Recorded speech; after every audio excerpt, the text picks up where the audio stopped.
Now let's get some rapid-fire response from our panel on these stories tonight. The left doesn't like the idea of a national ID card, although the Democrats are proposing it. The ACLU says the Senate Democrats' proposed immigration plan raises, quote, serious concerns about civil liberties.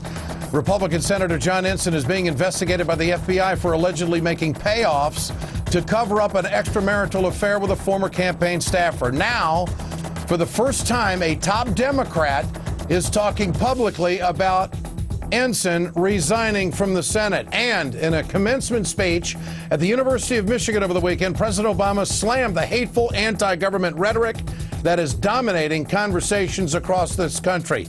With us tonight, syndicated radio talk show host Stephanie Miller and talk show host from Las Vegas, Heidi Harris. Great to have both of you with us. All right, let's talk about, if we can first, the national ID card. You know, I got to have an ID to get into this building. I got to swipe it to get in. It's a security thing. Stephanie, why wouldn't we have that across the country? You know, I don't know, Ed. My liberal hair on the back of my neck stands up a little bit at this. It's just, first we have, can I see your papers in Arizona? A national ID card. It involves fingerprints. And I thought this right-wing teabag crowd was all about keeping the government out of our lives. It's just, I think we have to remember this puts all of the government in all of our lives, more of us, than is now. And I'm just not sure this is the right reaction to what happened in Arizona. Heidi, what do you think?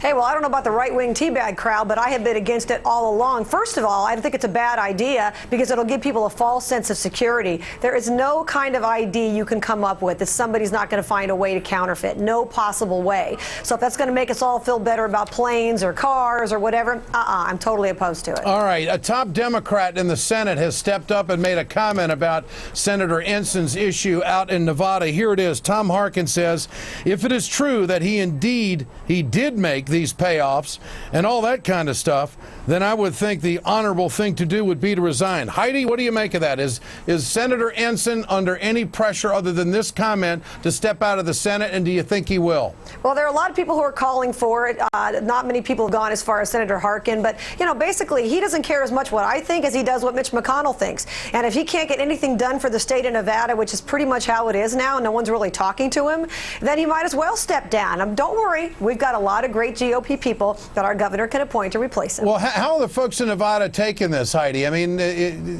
being investigated by the FBI is not good.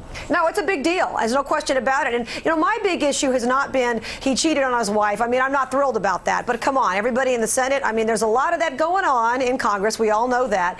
But the problem is, if you work for me, then your zipper becomes my business. And now we've got all these distractions. Now we've got this investigation. And basically, you can't get anything done. You know, Ed, as well as anybody, you have to be able to form alliances and get people to listen to you and work with you on legislation. And if nobody will because they perceive you as weak, then I basically have lost representation in the Senate. So he's not effective for me anymore.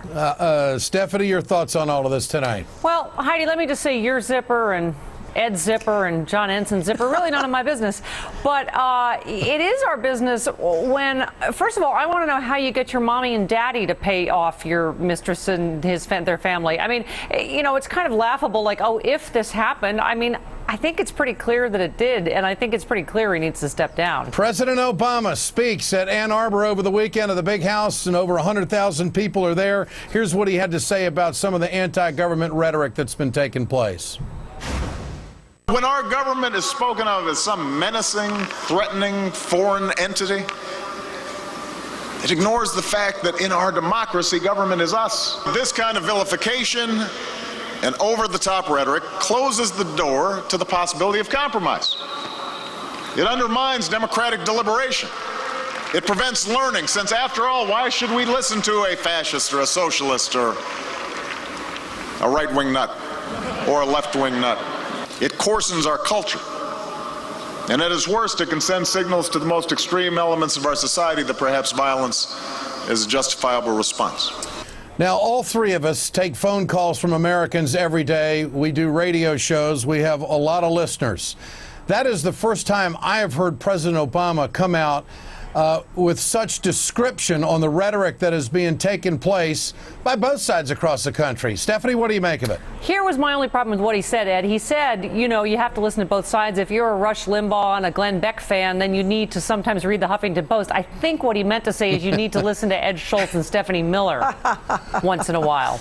Well, I'd have taken the promo myself. Heidi, but the president was very serious in that, and he talked about debate, which, of course, bipartisanship is hard to find in Washington these days, and it was kind of the topic of conversation of my conversations with people at the White House Correspondents' Dinner, and many people are really sick of the environment, and now the president's addressing it. What about that? Well, you know, I personally read both sides every single day. I'm sure both of you do also, but this is pretty funny coming from the guy who crammed health care down our throat with no bipartisan support. What's he talking about? Oh, please. He's got no bipartisan support on anything because the Republicans are the party of no. But That's thank God right. I spend so much time on HeidiHarris.com, so I know everything there is to know about your side. Stephanie and Heidi, good to have you with us tonight. Thanks so much. Coming up, Iranian President Ahmadinejad. That's great.